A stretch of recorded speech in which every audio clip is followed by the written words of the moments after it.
Caetité, interior da Bahia. Aqui fica a única mina da América Latina de onde é extraído urânio, usado para abastecer as usinas nucleares de Angra 1 e 2, que produzem energia elétrica.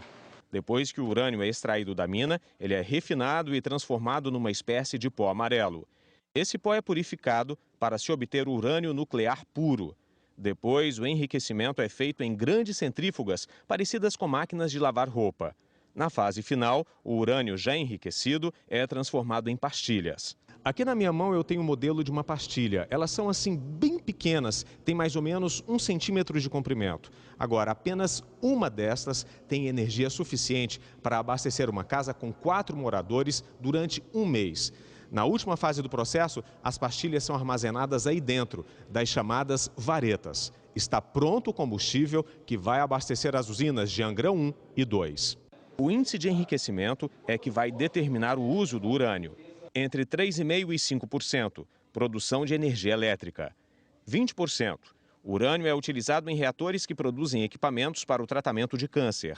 Urânio a 90%, fabricação de armas nucleares. Hoje, apenas Holanda, Inglaterra, França, Alemanha, Estados Unidos, Rússia, Japão, China e Brasil têm autorização da Agência Internacional de Energia Atômica para fazer o enriquecimento. E o Brasil já domina a técnica de preparo do urânio para o enriquecimento e com tecnologia 100% nacional. O enriquecimento é a transformação do urânio em combustível nuclear. 40 quilômetros de tubos capazes de fazer algo inédito no país. Transformar o urânio, esse pó amarelo, em um gás radioativo. É uma etapa fundamental no enriquecimento do metal empregado na geração de energia nuclear. O Brasil ficará ao lado de um seleto grupo de 6 países que dominam esse processo em todo o mundo. Tecnologia própria é independência. Então a gente consegue ter algo no país que hoje não precisa mais do exterior. É o resultado de 20 anos de pesquisa. Como a ciência nuclear é considerada uma área estratégica, nenhum país quer vender o conhecimento que detém. O jeito foi desenvolver equipamentos partindo do zero. Esse forno é um exemplo em que nós tentamos obter no exterior de outros países, na Europa, nos Estados Unidos, e houve a negativa de exportação, inteligível pela sua condição especial desse programa que a gente tem.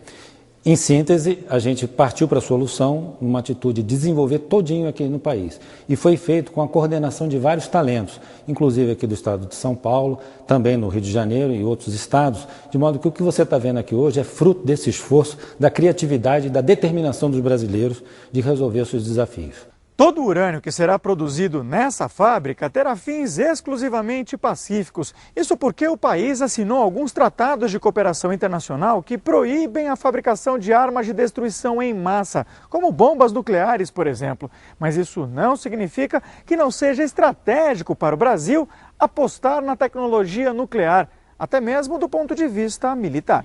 O urânio brasileiro será empregado, em primeiro lugar, no submarino nuclear que está sendo construído pela Marinha para defender a costa brasileira. Daí a preocupação da Agência Internacional de Energia Atômica e do governo americano. Quem faz combustível pode, em tese, fabricar uma bomba atômica. Esses tapumes escondem o segredo mais bem guardado do programa nuclear brasileiro. Aqui atrás estão instaladas as ultracentrífugas, máquinas capazes de enriquecer o urânio. Equipamentos como esses estão sendo instalados em Resende. É este segredo que os inspetores internacionais querem conhecer, que o governo brasileiro não quer revelar. O diretor do Centro Tecnológico da Marinha destaca que a Constituição brasileira só permite o uso da energia nuclear para atividades pacíficas. E afirma que o controle internacional, que inclui inspeções de surpresa, é mais do que suficiente. Não há como fraudar esse controle. Para ser enriquecido, o urânio em estado gasoso é colocado em cilindros como esse. Sai nos tubos, vai àquelas outras centrífugas, quando volta, já volta em 2 partes. Uma enriquecida, outra empobrecida. Um processo controlado pelos fiscais estrangeiros. Quanto entrou menos o quanto restou naquele lá, tem que ser igual a soma desses cilindros aqui. Inspetores internacionais podem conferir isso. Tem acesso a isso, tem acesso a esses números também. Eles sabem exatamente quanto que foi processado e que grau de enriquecimento está. Os fiscais ainda têm este carrinho espião. Essa máquina serve para encontrar algum depósito clandestino de urânio. Isso, exatamente. Se nós estamos escondendo um cilindro de urânio aí dentro. Para alguns especialistas, como o físico José Goldenberg, essa tecnologia não tem nada de exclusiva, mas o almirante Alain discorda. O único país que desenvolveu outras centrífugas por levitação magnética, consequentemente diferente das outras centrífugas, fomos nós brasileiros. Para o militar, as pressões externas podem esconder interesses comerciais. Existe bastante segredo tecnológico a ser preservado.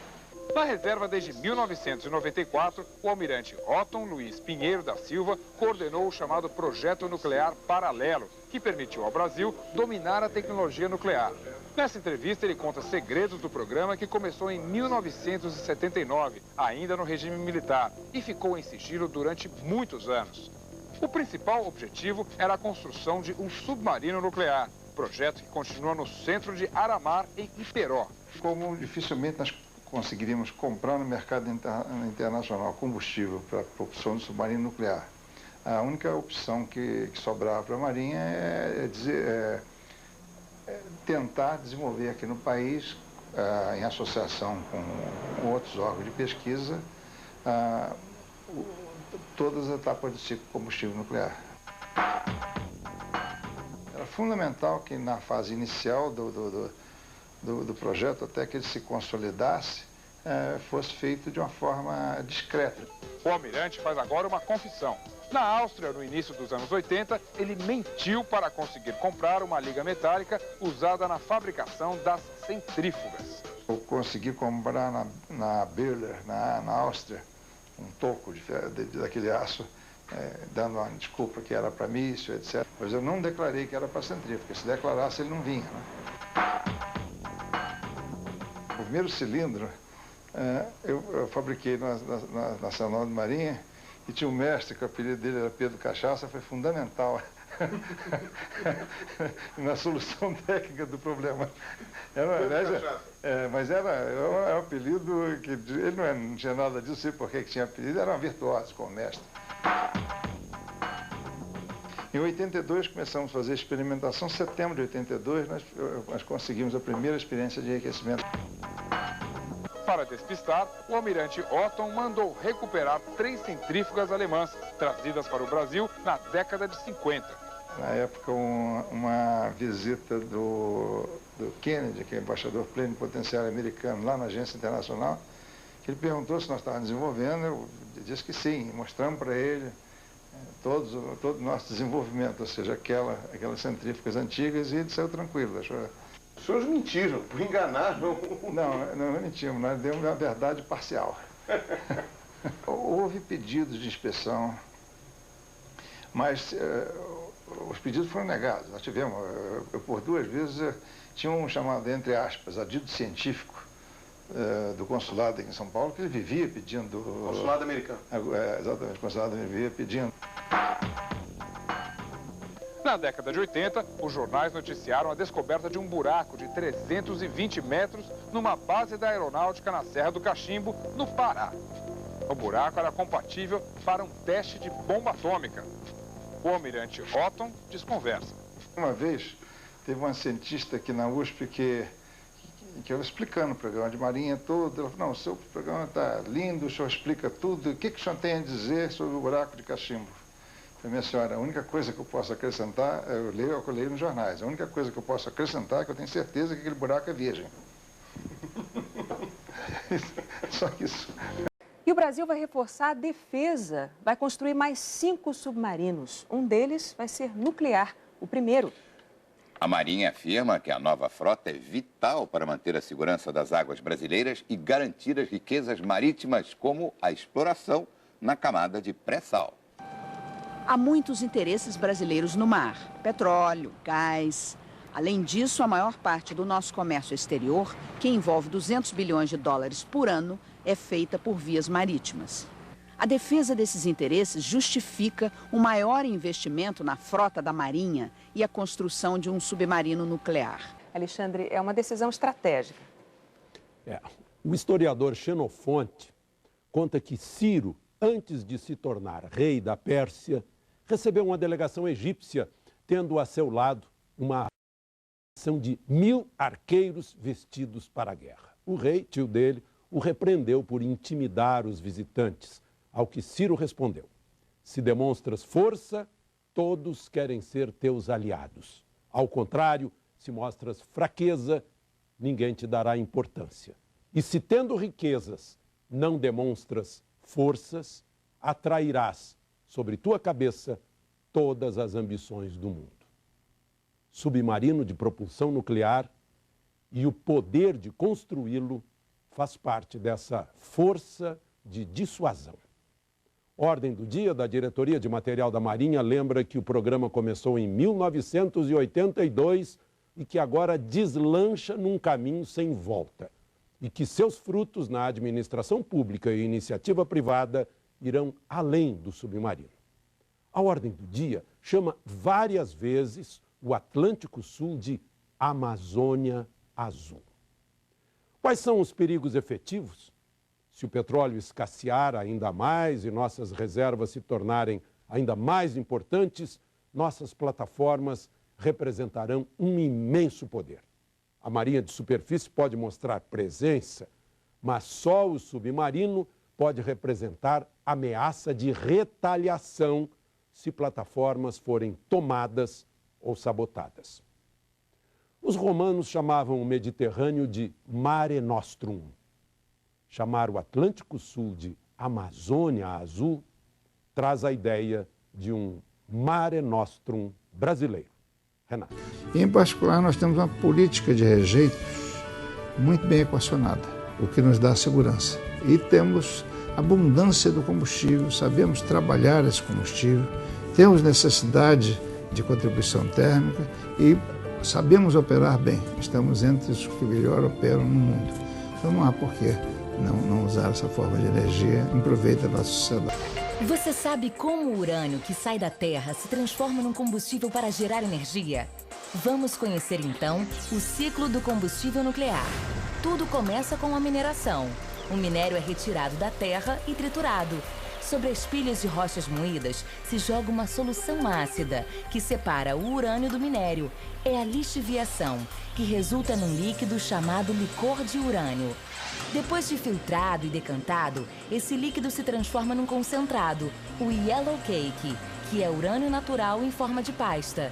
Ele é então embalado e segue para outra etapa, a conversão, que transforma este concentrado no gás hexafluoreto de urânio. Para que possa gerar energia elétrica, o urânio tem que ser enriquecido, ou seja, concentrado. Um processo que aumenta sua força. Isto é feito em diversas cascatas de ultracentrífugas, instaladas na fábrica de enriquecimento de urânio da INB, em Resende, no estado do Rio de Janeiro. Dentro desses equipamentos, o gás hexafluoreto de urânio gira numa velocidade extremamente alta, separando os átomos mais leves dos mais pesados. Isto faz com que a concentração de urânio passe de 0,7%, o urânio natural, para até 3,75%. É esse enriquecimento que permite ao átomo de urânio liberar calor e gerar energia. O urânio enriquecido, ainda em forma de gás, recebe uma mistura especial e volta a ser uma pasta, que é filtrada e vai ao forno, transformando-se em pó. Este pó passa por uma prensa, de onde sai em forma de pastilha, um pequeno cilindro com 1 centímetro de altura e de diâmetro. Nesta fase, as pastilhas são frágeis e precisam ser endurecidas a temperaturas muito altas.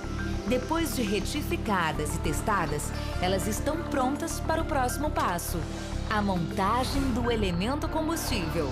Para se ter ideia, apenas 2 pastilhas são capazes de gerar energia suficiente para uma casa onde moram 4 pessoas durante 1 mês. Para que as pequenas pastilhas gerem energia elétrica, elas são empilhadas dentro de varetas de uma liga de aço super resistente, o Zircaloy. Em cada uma dessas varetas são colocadas 335 pastilhas de urânio levemente enriquecido. Um conjunto de 236 varetas forma uma estrutura metálica que é mantida bem firme por grades e braçadeiras. está pronto o elemento combustível que tem até 5 metros de altura. É este combustível que abastecerá os reatores das usinas nucleares.